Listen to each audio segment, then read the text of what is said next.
আমাদের নবী হযরত মুহাম্মদ সাল্লাল্লাহু আলাইহি সাল্লামকে না সৃষ্টি করলে নাকি আল্লাহ তাআলা কোনো কিছু সৃষ্টি করতেন না, এটা কতটুকু সত্য? এরকম একটা হাদিস আছে, কিন্তু সেই হাদিসকে মুহাদ্দিসগণ, হাদিস বিশারদ, বিশ্লেষকগণ এই হাদিসকে জাল হাদিস হিসাবে চিহ্নিত করেছেন। এটি সনদ বিশুদ্ধতার সূত্রে বর্ণিত নয়।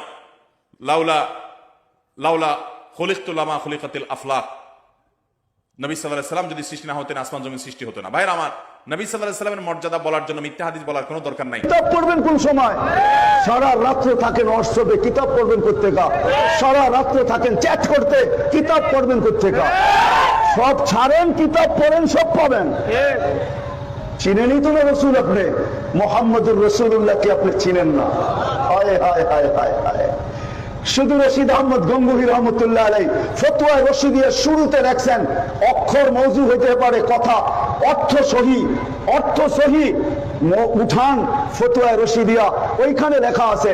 তো প্রশ্ন করছিলেন এক হাদিসের ব্যাপারে, বলছে শব্দ অর্থ অক্ষরগুলা মওযু, কিন্তু অর্থ সহ সহি।